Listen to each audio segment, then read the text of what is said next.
What's up, everybody? This is Dr. Tidwell here. I want to make sure I tell you some quick, easy ways to get 4 points on your DBQ. So let's get into it. Number one, context. Context should be about maybe 3 to 5 sentences, but you got to make sure you talk about what events immediately preceded and led to the topic of the DBQ. But try to be outside of the DBQ area. That's just something that might help you out a little bit, but it's just that way you know you got it. But again, think about the broader picture of U.S. history that really helps you get that.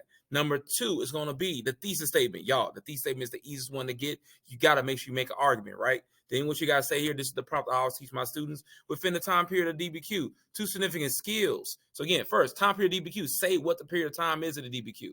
Then the skills and the topic of the prompt. When you look at the DBQs, it'll tell you what kind of skill they want you to use. It could be causation, change over time, and whatever the topic is. Then give an argument. Argument 1, argument 2. If you have at least one argument, you definitely make sure you have that DBQ point.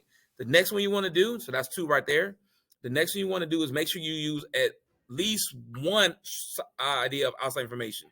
This outside information is definitely from periods 1 and 2 or periods 8 and 9, but make sure it's something outside of it. Use a complete sentence, 1 or 2, that actually ties into the overall thesis. Don't just throw it in there. But now look, you had 3 points. And the last one you can do is make sure you summarizing your documents, all right?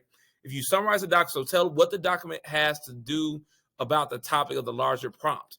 Don't just say, okay, what the topic, excuse me, well, don't just say what the document is. Say what the document, why is this document so important? Like, what does this document have to say about the topic of the prompt? Relate it back to the topic of the prompt. You better get your points. You better move on today. Maybe come out with at least a 4, possibly even a 5.